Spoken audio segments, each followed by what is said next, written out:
Programa Alto Astral no 14. Entrevista.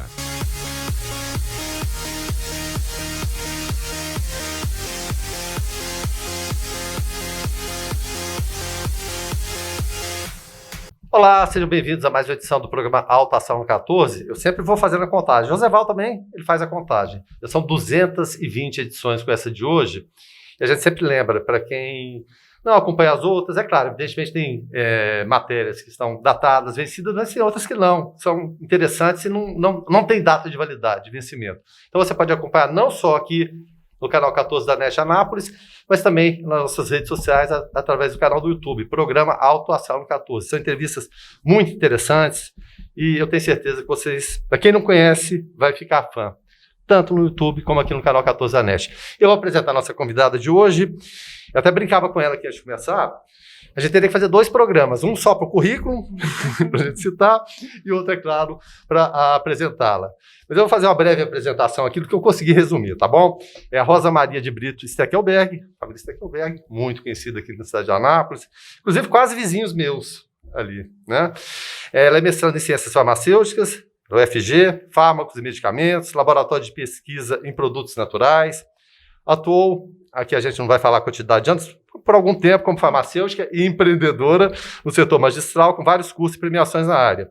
Experiência como gestora pública, onde atuou como secretária municipal de saúde por 5 anos. Experiência no mercado financeiro também, olha só que currículo é esse, gente. Onde atuou como diretora superintendente de cooperativa financeira do sistema Sicoob. Puxa vida, eu sou parceiro do Sicoob também.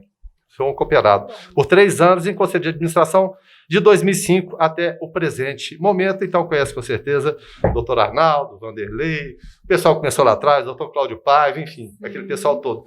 Seja bem-vindo aqui ao programa Alto Astral 14. Coisa boa falar com você. Muito obrigada, Guilherme. Muito bom estar aqui com você hoje. Pois é, e como você chega no currículo com essa quantidade aqui de cursos, de experiência, enfim, é claro, não é uma jornada fácil.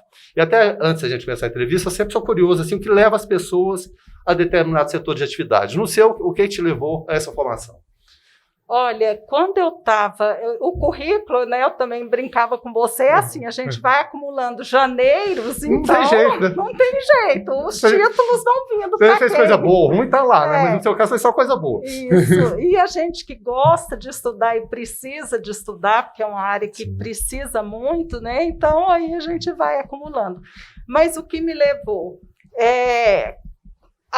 quando eu estava no 3º ano, já pensando no que ia fazer vestibular, eu sabia que eu queria a área da saúde. Você, como eu, era da época do 3º ano científico? Isso, então, do 3º ano. Então estamos ali. Exatamente, estamos juntos. Ninguém vai estranhar o que o outro vai falar.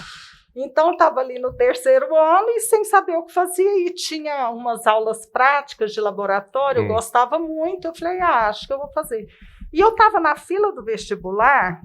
E falei assim, mas o que mexe com laboratório? Tem biologia é mais fácil de passar, pensei assim. Aí outras pessoas falavam assim, na época, não, farmácia é ótimo, porque você não precisa trabalhar e você ganha 4 salários mínimos para assinar a farmácia. Eu falei, nossa. Aí eu falo, é isso aí, achei. Não, mas nesse ponto até que não foi esse que me conquistou, não. Eu achava que era a história da carochinha. Eu falei, nunca vi farmácia precisar de assinar. Mas na época era o 3º curso mais concorrido. Aí um colega meu na fila falou assim, é o primeiro vestibular seu, faz uma coisa que presta. Eu sabia que eu não queria essa delicadeza fazer, toda. eu não queria fazer medicina, apesar de gostar muito da área, mas eu falei, eu sou muito sensível a isso de ver pessoas sofrendo, depois vou ficar com a culpa se eu perder paciente. Então, eu queria um curso da área da saúde que não fosse medicina. E nem odontologia. Aí farmácia na época era o 3º mais concorrido. E aí meu amigo falou isso, esse é o primeiro. E aí eu lembrei, falei, então na farmácia também pode fazer bioquímica e laboratório e tudo. Mas quando eu cheguei no curso, eu me encantei mesmo pela farmácia. E na época, já saindo, eu já vislumbrei esse setor que é a manipulação. Então, eu falei, nossa, a gente produziu medicamento e para as pessoas, então todo o processo de criação ali. Completa, exatamente. Porque a farmácia de manipulação, você tem tudo. Você tem a parte clínica, que você atende o paciente, que é uma parte que eu gosto muito também, E tem a parte de produção, então criação, né? Então eu fiz muitos cursos nessa área e assim foi. E é uma área que a gente precisa sempre estar estudando, porque ela é muito vasta, né? Além de tudo, a gente tem que aprender a ser empreendedora também. Sim. Isso a gente não via na escola. Hoje parece que está mudando um pouco o currículo, Temos que mas ser ainda empreendedores e vendedores. Né? Exatamente. Só que é um vendedor que não é um vendedor daquele que vai empurrar, não é isso. Não, claro. Mas você tem que ser aquele gestor que você tem que cuidar da saúde do seu negócio e, com isso, com ética, com responsabilidade, cuidar da saúde das pessoas, né? Sem empurroterapia, que era um dos fantasmas que a gente, enquanto estudante, a gente via e falava, não, eu não quero isso para mim, eu não quero ser aquele balconista, aquela pessoa de farmácia que empurra. O balcão ali, tô vendo calejado. Não, empurrar medicamentos sem necessidade para as pessoas. Qual é o nome do colega, você lembra? Não me lembro mais, não. Mas não tem problema, não. Ia ser só um detalhe. Bom, então a gente, depois de, é claro, satisfazer essa curiosidade minha, e eu tenho certeza também do assinante, em relação a ser farmacêutico, muitas vezes a pessoa não tem muita noção. Então vamos começar do beabá. O que é ser um farmacêutico? Olha, primeiro, eu gosto de pensar no lado filosófico, um lado mais de ser farmacêutico. Aí eu me lembro de 2 colegas que eu tenho muito orgulho de tê-los como colega. Sim. Um é o poeta Carlos Drummond de Andrade, que mesmo não tendo exercido, ele fez farmácia, né, na UFMG. No caso dele, a gente pode dizer assim, ainda bem que ele deixou a farmácia? Ah, com certeza! Com certeza, ainda bem que ele deixou a farmácia. Mas ele deixou a farmácia e deixou um legado muito bacana, que ele fala que alguém perguntou para ele, para que só um diploma pendurado? Por que você fez farmácia? Ele queria fazer um curso superior, ele falou, porque eu gosto de pessoas. E aí ele falava que ser farmacêutico é amar. Não aquele verbo transitivo, mas um amar de ação, de fazer o bem para as pessoas, né? E o outro colega, Monteiro Lobato, também, farmacêutico, ele falava também, já por um outro ângulo, que é o servir. Então, isso é muito do farmacêutico, é aquele profissional que está lá o tempo inteiro, não precisa marcar hora, e está lá na farmácia para servir. Então, o que ele falava? Que o farmacêutico, para ele, é como um soldado. Um serve à pátria e o outro serve à humanidade. Né? Então, esse servir é muito a nossa cara. Né? E a OMS também, o que ela definiu como farmácia? Ela colocou até 7 competências do farmacêutico 5 estrelas. Então, a habilidade que a gente tem que ser, de ser comunicador, a própria relação humana interpessoal, tá envolvida ali, né? Porque para isso você tem que integrar numa equipe multiprofissional, então você tem que ser gerente, você tem que ser gestor. Então ela estabelece essas competências e fala que ser farmacêutico é oferecer produtos e serviços. Então isso é muito importante também. Por muito tempo o farmacêutico esteve ligado a produtos, né, a medicamento. Tanto é que isso, depois nos anos 70, com a criação da drogaria, o farmacêutico deixou aquela importância que ele tinha de lado. Você ia nas cidades pequenas, por exemplo, as autoridades da cidade, uma delas era o farmacêutico. Eu ia até te falar isso, desculpa, até abrir o parênteses para aproveitar a deixa, porque tem muito disso, o lado ali, puxa vida, ele chega primeiro às vezes até que o médico, é o conselheiro, essa questão da cidade pequena, é o amigo, conhece a família, tinha muito disso, mas hoje se perdeu com o tempo, necessita de repente até resgatar isso. E está sendo resgatado. Está acontecendo? Está. Então, por que perdeu? Então, depois tinha a época das boticas, né? Isso antes dos anos 60 e tudo, nessa época que a gente fala, na cidade todo mundo sabia o nome do farmacêutico, muitas vezes não tinham médicos, então era aquele farmacêutico que atendia. Então, ele tinha aquele status, assim, com a população de importância, não é nem tanto de sucesso, mas aquela importância. E aí, com esse advento, então, com a Lei 5.771, né, ela, nos anos 70, a indústria farmacêutica cresceu muito, e aquela pessoa do farmacêutico que não quer empurrar, que não quer... ela foi ficando desinteressante para as indústrias, né? Então, o farmacêutico, por isso que tinha, nessa época que eu formei, que já tem um tempinho, viu, gente? Eu vou entregar a minha idade aqui agora, mas... Então, nessa época, o que era? O assinar a farmácia por isso, porque eles não interessavam que a farmácia fosse de propriedade do farmacêutico, que o farmacêutico ficasse lá o tempo inteiro, porque o bom na época era empurrar, era vender. E com a nossa formação, quem conhece muito de medicamento não tem essa coragem. O farmacêutico é muito mais medroso para tomar medicamento do que um médico, por exemplo. Né? O médico estuda muito medicamento, mas como ele atende muitas pessoas, ele vê que a maioria, né, muitos, felizmente, nosso corpo, ele está preparado para aguentar muito desaforo, mas não todos. Só que quando a gente estuda muito, a gente vai a fundo, até naquelas reações adversas. Então, a gente é um pouco mais cauteloso com tudo, né? Então, o farmacêutico foi perdendo espaço. E agora, quando que isso começou a voltar? Então, nós tivemos uma conquista muito importante, que é a parte da prescrição farmacêutica, com as lutas. Então, com isso, o que aconteceu também nesse meio termo? Teve a questão da talidomida, outras coisas, né? Aquela época dos medicamentos falsificados, que culminou com a Anvisa, com a criação da Anvisa em 99. Então, o que foi vendo? Gente, medicamento, se não tiver alguém olhando, isso mata. A questão da talidomida foi terrível. Né? Exatamente. Terrível, digamos, e aí foram vendo, não, realmente precisa de ter. Agora, como que nós vamos resgatar esse farmacêutico? Então, é esse movimento que está tendo hoje. Então, a prescrição, os serviços farmacêuticos, ter as coisas na farmácia, os autotestes, que isso agora também já está... nós já estamos na Europa, isso já acontece há muito tempo.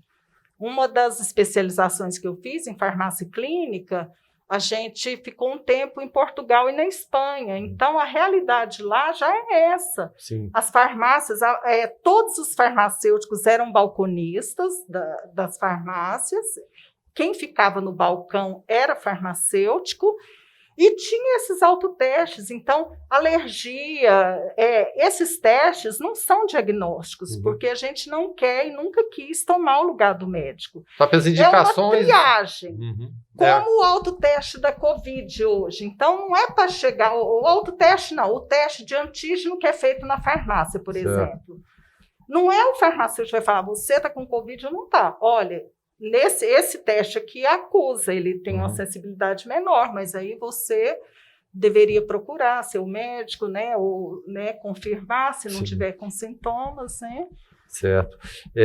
E até, parafraseando o caso do Mão de Andrade, são muitas pedras no meio do caminho, né? Exatamente. Ou não só uma, né? No meio do caminho não havia só uma pedra, são várias pedras, mas acho que em todas as profissões, não é, Rosa, a gente tem que superar obstáculos. Isso é fundamental. Eu vejo muito na atividade jornalística hoje, o tanto que somos, assim, às vezes execrados por trazer notícia, ou desmentir a fake news, assim, tem vezes que é terrível, mas é o papel fundamental. É o papel, exatamente. E é muito parecido, o bem informar. O papel do farmacêutico, eu diria também que é o bem informar o paciente. Então, que coisa boa.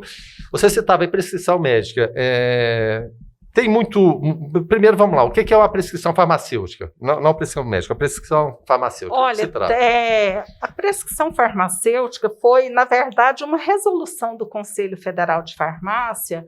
Ela normatizou uma prática que já acontece desde que acho que a farmácia é uma das mais antigas das profissões, né?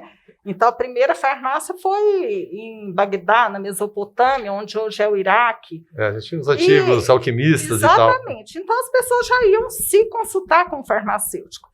Então, o que é a prescrição farmacêutica hoje? E com isso, o Conselho, em 2013, baixou uma resolução habilitando o farmacêutico para prescrever. Mas Ou seja, deu segurança para o processo também. Deu segurança.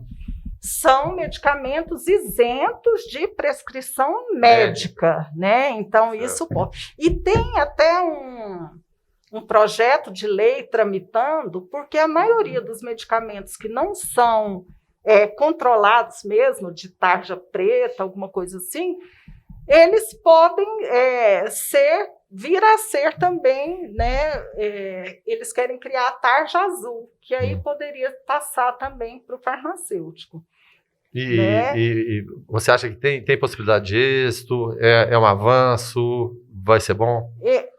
Até certo ponto, porque tem uma discussão, por exemplo, se antibióticos, por exemplo, que isso era uma luta, tinha uma parte do Congresso que estava colocando, antibiótico, por exemplo, para ser do farmacêutico, eu não concordo já. Eu acho que já aí é atribuição do médico. Teria que ser com então, médico. Eu fico com essa que é mais, eu acho que e a gente assim, para a gente prescrever, só esses medicamentos que a pessoa pode, porque é até um paradoxo, a pessoa fala, mas se é isento de prescrição, se a pessoa pode ir lá na farmácia e pegar o medicamento, por que tem que ter o farmacêutico para prescrever? Porque uma simples dipirona, ela pode ter reação adversa a quem tem problema. E tem interações que as pessoas nem sabem, sabe? Então, tem um farmacêutico ali para orientar.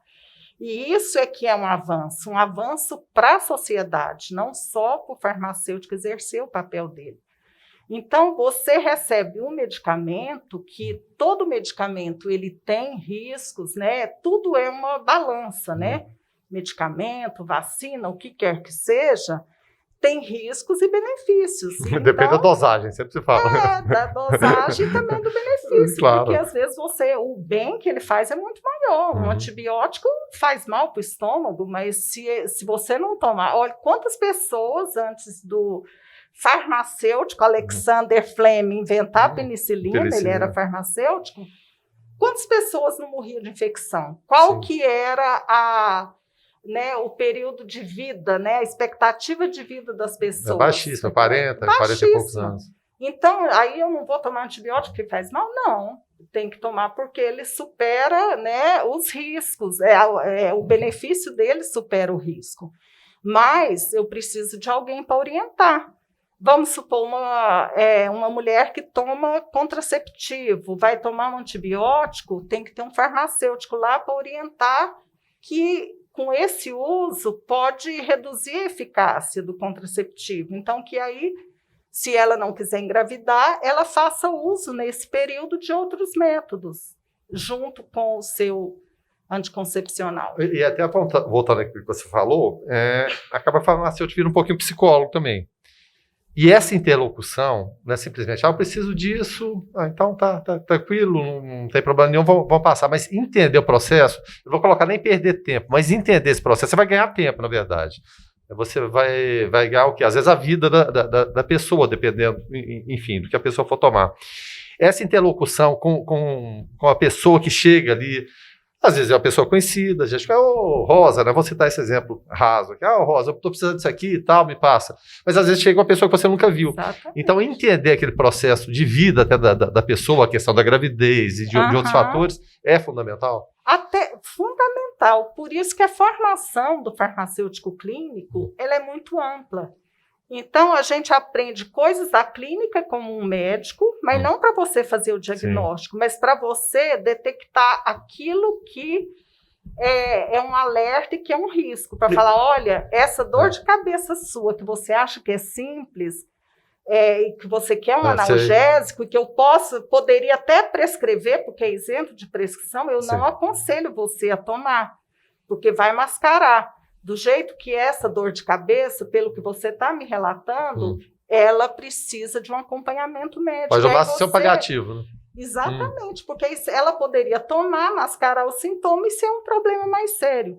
Então, o farmacêutico ele tem que estudar comunicação, uma parte dessa psicologia também para entender, porque como que eu chego, por exemplo, às vezes, de falar de anticoncepcional, se tem uma mocinha com a mãe, analisar por exemplo, situações também, eu entender. não posso chegar na menina e perguntar, você tomou anticoncepcional? Não, então você tem que ter aquele jeito, né? Então a gente tem toda essa formação para você ter esse atendimento clínico também. E até no dia a dia, na experiência, assim, dá para o farmacêutico, para quem está ali, já perceber essa situação e captar isso aí, pela própria experiência de vida, de balcão, que seja. Vai, como quem chega assim desconfiado e tal, dá para... Com certeza. Homens, às vezes, chegam, olha, um amigo meu está precisando de um medicamento, então você vê ele, né? Então... a gente vai acostumando. Quem gosta de pessoas, como o Carlos Drummond disse, a gente vai aprendendo a ler essas pessoas, né?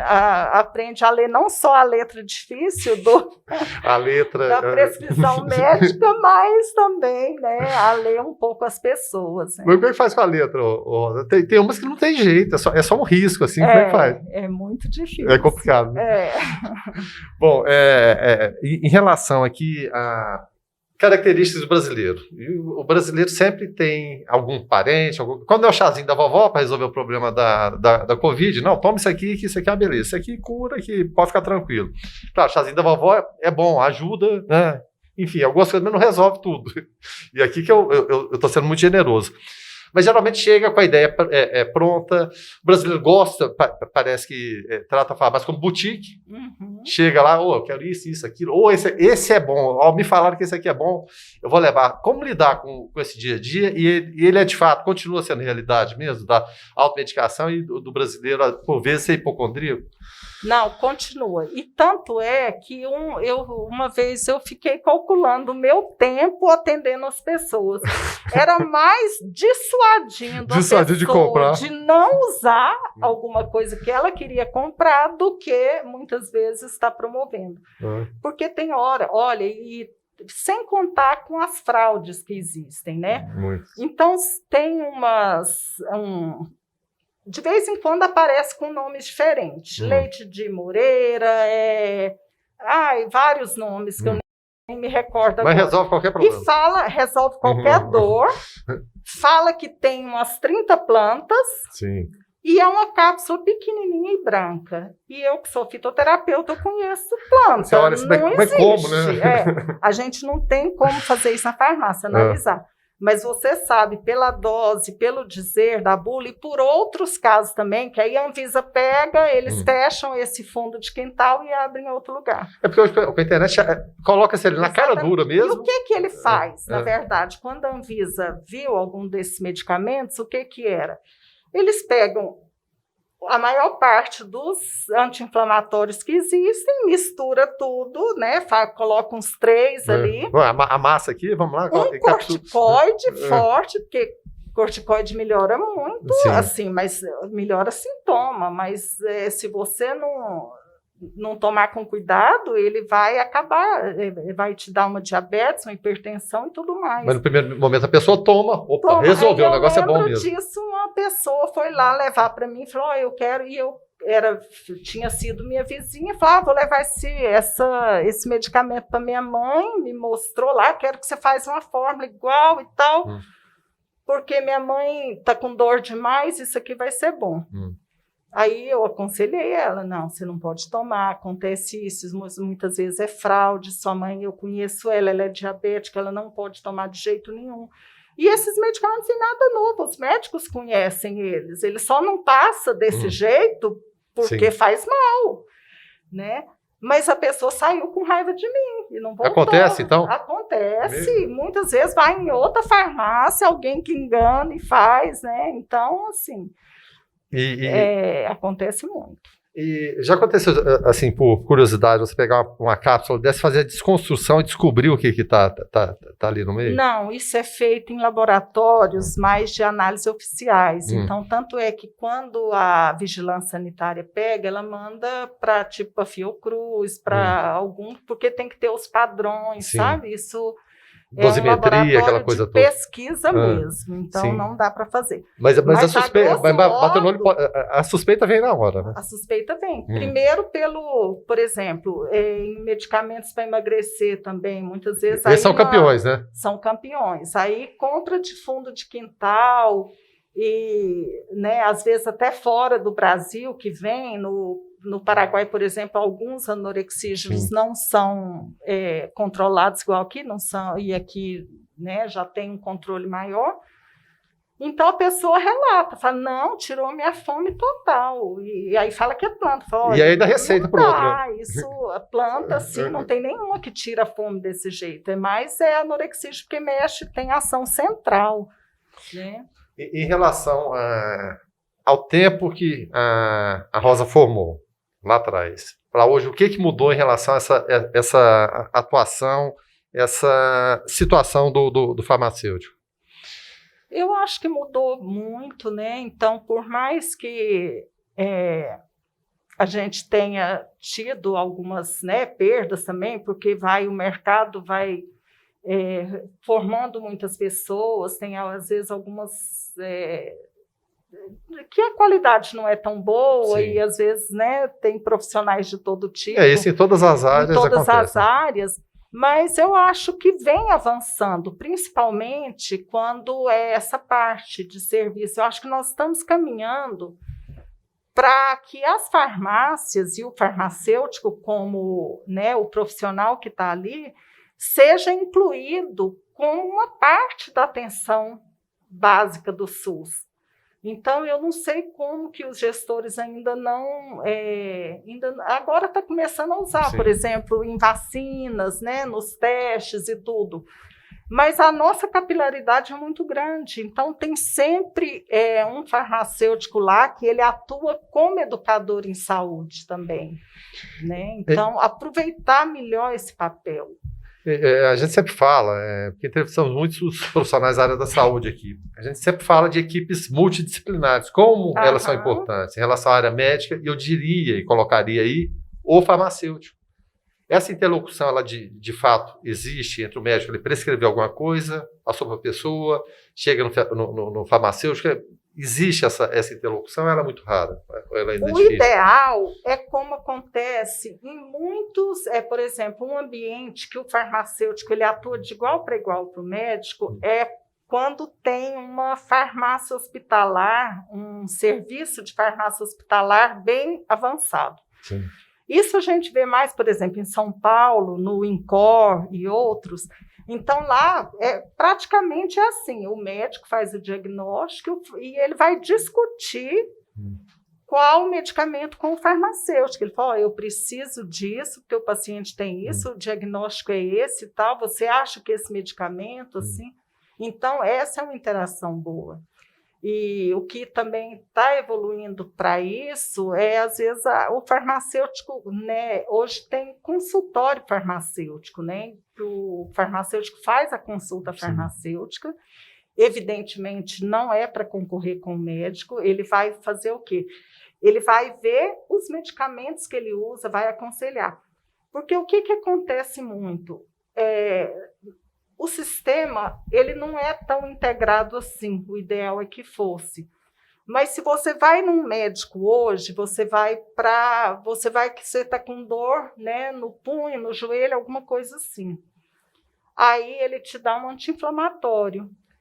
E aí você começa a tomar e ele não sabe que às vezes você toma outro medicamento que potencializa essa dor no estômago. Sim. Aí você vai num gastro e esquece de falar que você toma isso ou aquilo.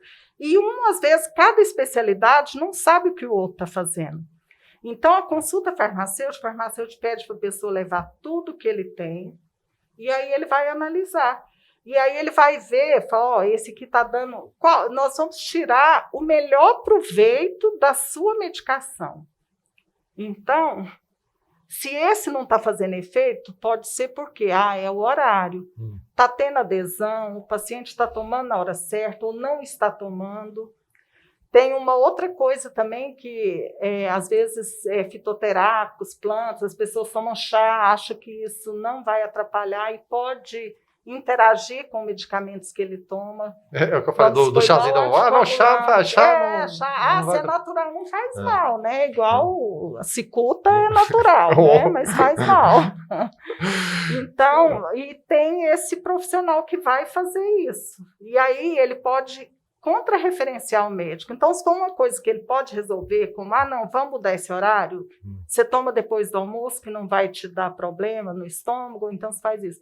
E se precisar mudar, ele encaminha para o médico, assina, né? Porque hoje também, para ter esses serviços farmacêuticos, é tudo documentado. Sim. Então, você tem que documentar o que você viu e tudo, e aí você passa para o médico, e aí ele vê se troca ou não.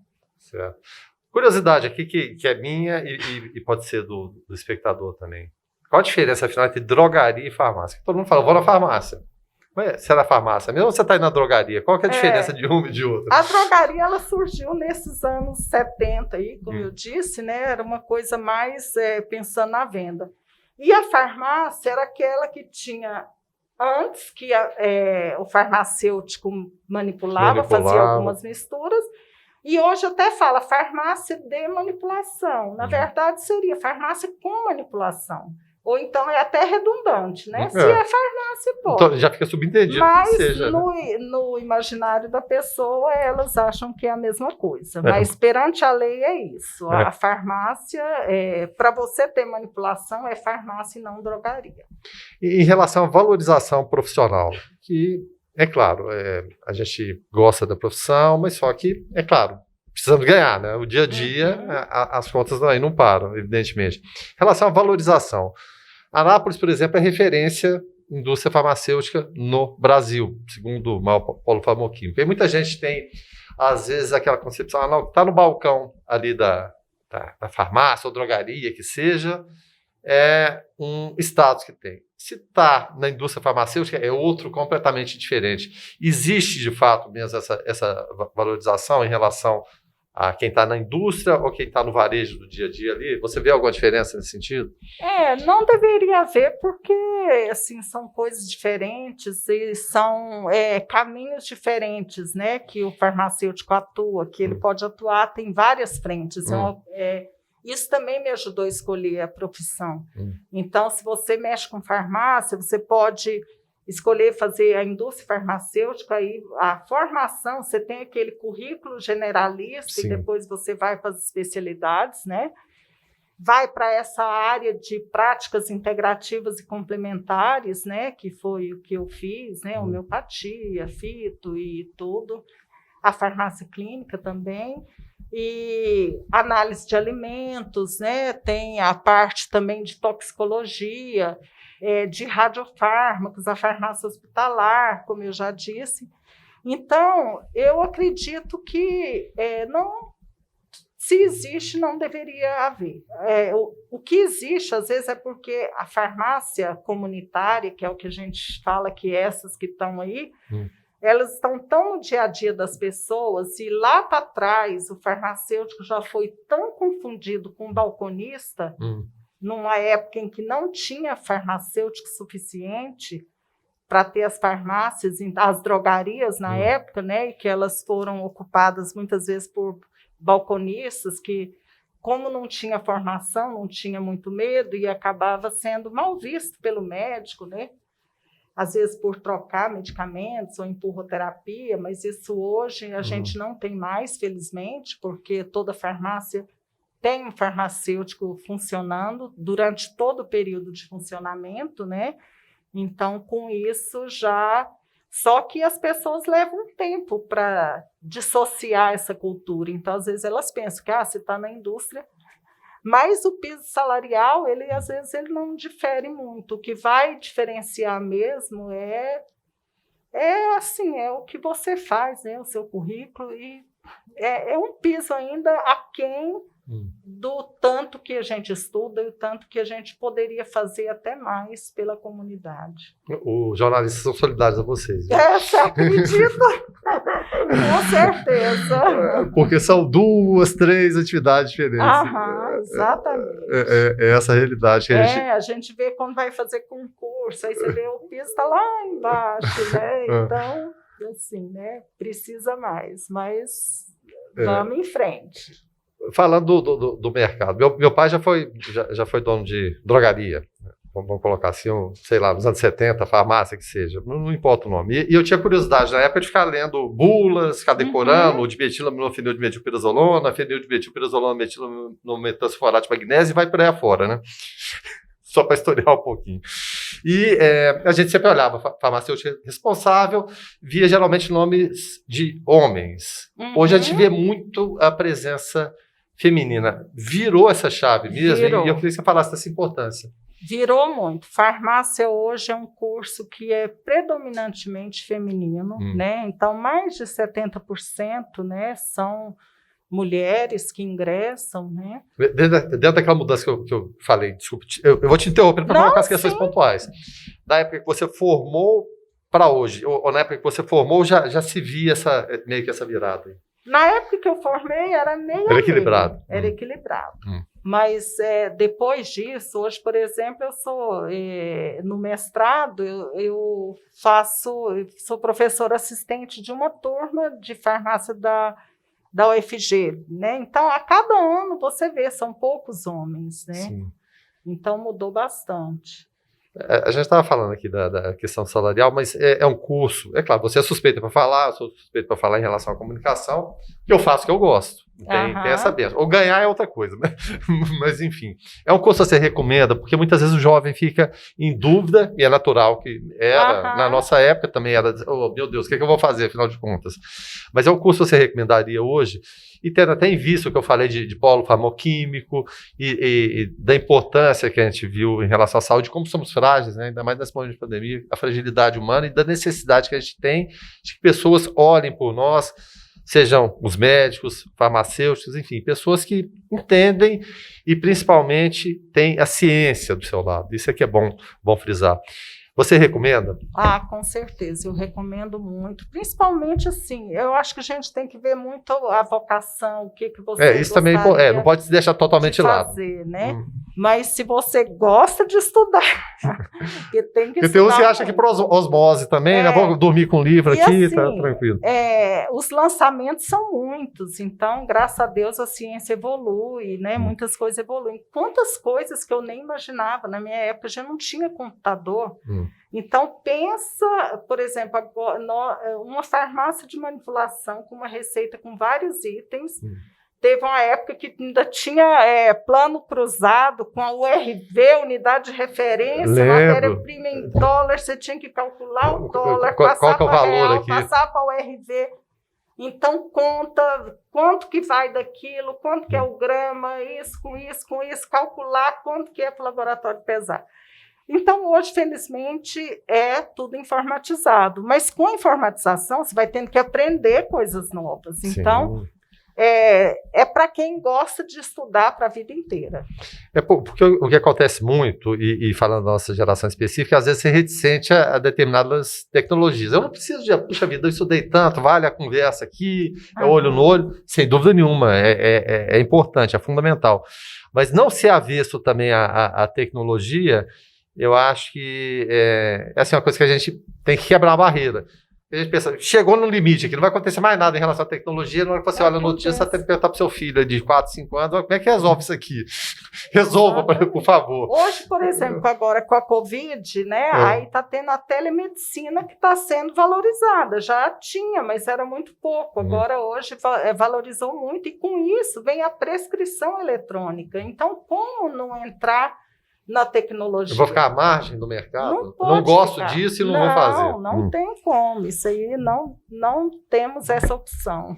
E eu estava falando no início da questão psicológica e da importância, e é claro, a gente respeita a tecnologia, já olhando o outro lado, mas o tete a tete, o conversar, o pessoal, ele segue imbatível. Sempre imbatível, porque no olhar você percebe. É aquilo que eu falei lá atrás. Que às vezes a pessoa, o que a gente tem muito na farmácia também, pessoas que vão lá mais para desabafar. Acontece. Quer um medicamento, mas é porque quer sair de casa, quer fazer alguma coisa assim. E muitas vezes na conversa, no olho, no que você faz, você vê que não é tanto de medicamento que a pessoa está precisando. Sim. Né? E ali você dá um suporte também. E às vezes acontece muito com idosos também, né? O querer atenção. Acontece muito. E aí tem que ter paciência e resiliência, porque tudo que a gente quer é um dia chegar, né? Exatamente. Porque outra opção, né? A gente não precisa de falar. Quer, né? Ninguém quer morrer cedo, velho, mas evidentemente. A opção é muito pior. Então, glória ao envelhecimento. Isso é bacana, é importante. Na hora que a gente falou do seu currículo, Rosa, a gente citou aqui, é claro, sua formação toda em relação à farmácia, mas me causou curiosidade aqui, mercado financeiro, citamos o Sicoob, a gente sempre agradece a parceria aí, doutor Arnaldo, enfim, toda a equipe do Sicoob. E em relação à saúde, a senhora conhece os dois lados, tem o lado público e tem o privado. Imagino, são imensos desafios em ambos os lados. O que tem de semelhança e agilidade de um lado, o que tem no outro? Faça um pouquinho esse bate-bola, essa comparação entre desafios do setor privado e também da área pública em relação à saúde. Ser farmacêutico no serviço público é mais difícil. É bem mais difícil. Agora, por outro lado também, a farmacêutica do setor privado ele é mais cobrado quanto a exigências de vigilância sanitária, por exemplo. Então, mas isso é bom porque a gente acaba aprendendo mais e desenvolvendo uma excelência, né? Um trabalho com excelência Aquela maior. Cobrança diária, não cessa, né? Exato, não cessa. Mas no serviço público, quando eu fui secretária, né, lá de Goianésia, os gestores, eu era do Conselho de Secretários Municipais de Saúde, e eles ficavam assim, e quando a vigilância para falar, a farmácia aqui não tem farmacêutico, eu falei, não, mas eu não dou conta de pagar. Então eles achavam assim, para que o farmacêutico serve? É só para entregar, tem enfermeira que entrega, o médico mesmo vai entregar. Ele assina para 3, 4 farmácias, exatamente. Então, se os gestores soubessem aproveitar o farmacêutico para isso, e hoje, felizmente, isso também está mudando, mas demora mais, né? Então, os recursos são limitados e tem aquele paradigma antigo que o farmacêutico é só para isso, só para dispensar. Não é. Então, a assistência farmacêutica, ela envolve desde a aquisição.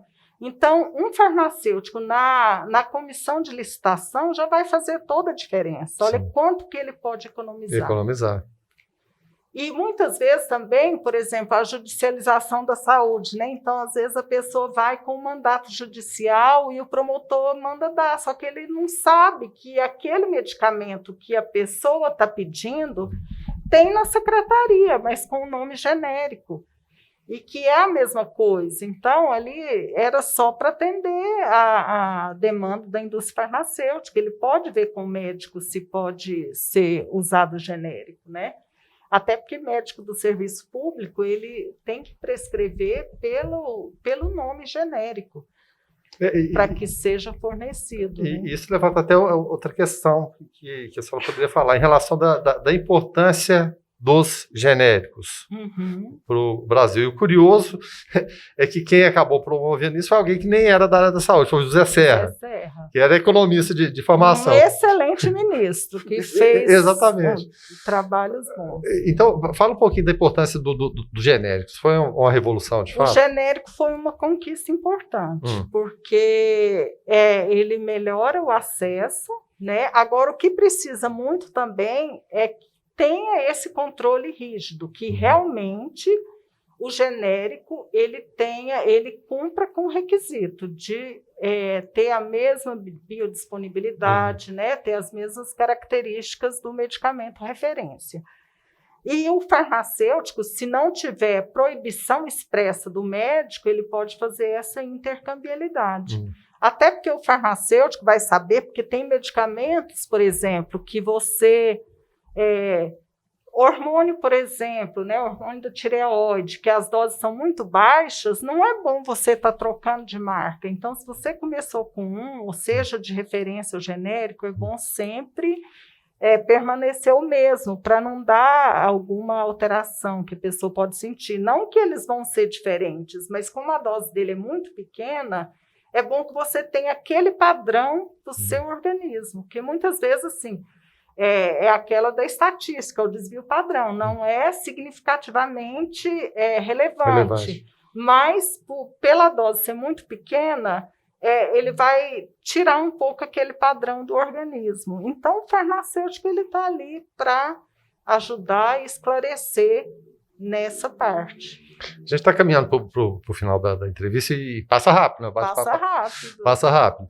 Mas eu gostaria que a senhora reforçasse, a gente fala muito de Anvisa aqui, do papel da Anvisa, que muitas vezes está sendo desacreditada, com tanta conversa, assim, às vezes sem nexo, sem pé nem cabeça, mas enfim, do papel que a Anvisa desempenha, principalmente hoje em relação à pandemia. Olha, eu tinha tudo para falar mal da Anvisa, porque eu tive farmácia. Insuspeita. Eu tive farmácia numa época que não era regulamentada a manipulação. E aí nós tivemos que reinventar. Aí, do dia para a noite, criou uma resolução de 2001 na época e nós tivemos... E foi muito difícil adequar. Ou seja, adormeceu da forma, amanheceu, opa, esquece tudo aqui. Teve o tempo para você fazer, mas tipo assim, o que a gente fazia no stand-by, pela prática, você tinha que documentar tudo, fazer procedimento para tudo, fazer isso, qualificar fornecedor... Sim. Quer dizer, uma coisa que não era o nosso dia a dia. Mas, apesar da dificuldade que foi muito bom, porque isso elevou a qualidade e a credibilidade do setor. Então, hoje, o setor da manipulação magistral, o Brasil é campeão. E eu agradeço a Anvisa por isso. Então, com todos os percalços que nós passamos, né, de fiscal, de estar olhando, tem que fazer isso, tem que fazer aquilo, muito gasto, que assim, elevou muito, mas o nosso padrão de qualidade aumentou. Então, a gente vê que a agência ela é muito séria. E está tendo um papel fantástico nessa pandemia, a meu ver, sabe? Então, eu vejo que as atitudes que ela toma vêm sendo de forma técnica, né? Exatamente, esquecendo política. Como sempre foi, Sim. que não deve mudar. Sem gerência política. Sem gerência política. Esquecer esquerda, direita, enfim. Isso não existe, não deveria existir na saúde. É o que a gente pensa, que a gente imagina. Bom, Rosa, para a gente finalizar, então...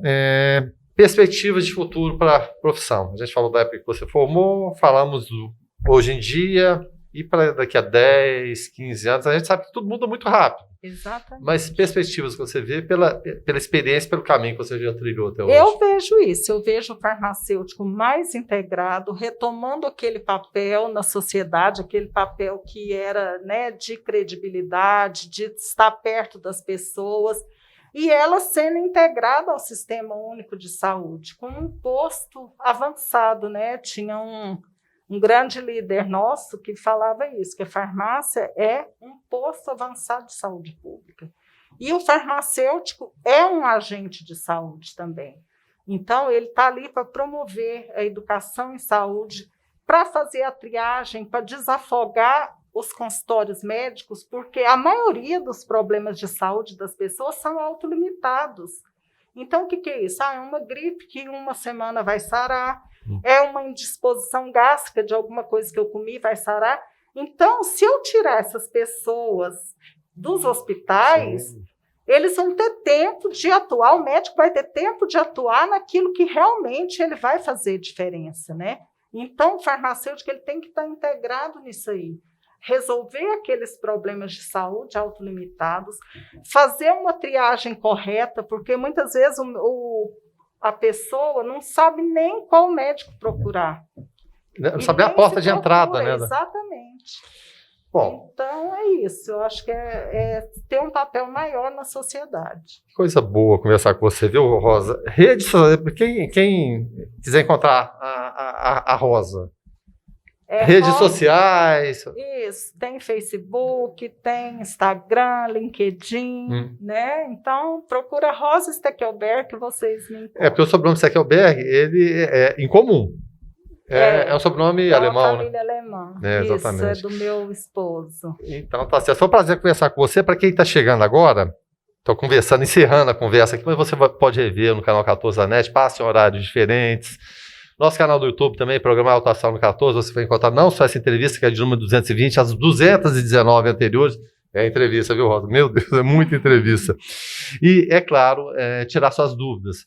Então, conversamos hoje com a Rosa Maria de Brito Steckelberg. Eu vou só resumir aqui, tá? Farmacêutica é bom? É muito bom.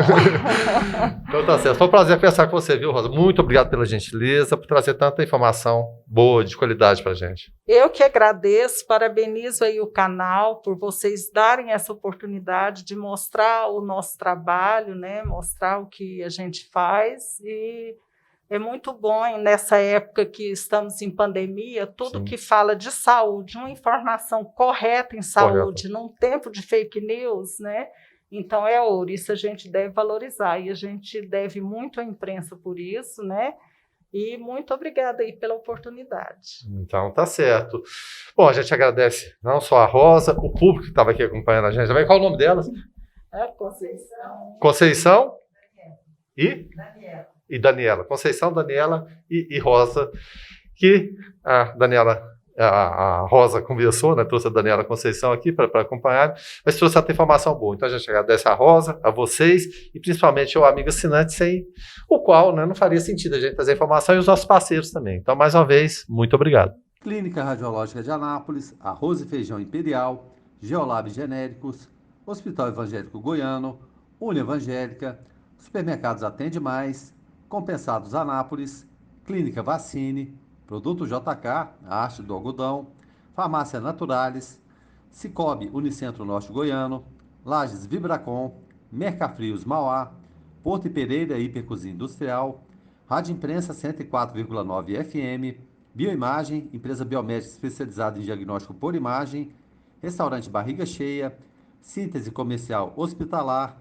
Extra Corpus, Equipamentos Médico Hospitalar, EgoService Vigilância e Segurança Privada, Maglif Uniformes, Pérola Distribuição, Crédito Contabilidade, Perícia e Auditoria, Laveste Lavanderia Hospitalar, Arroz Frito e Restaurante Dom Macarrão, Doutora Cristiane Santos, Endodontia, Cirurgia Parodontítica e Traumatismo Dentário, Resgate, Remoção Hospitalar, ligue 0800 591 8750, Mamãe e Bebê Kids, Varejão das Fábricas, Clínica Alto Astral, USA Arquitetura e Interiores, Fazenda Campo Largo, leite de qualidade, Arquivo Off, guarda e organização de documentos, América Enxovais e Decor, Isabela Queiroz, nutricionista, Folhas, suplementos naturais, Droga Lúcia, economia, serviço da sua saúde, Opção Ótica e Reservas de Goiás, produtos alimentícios.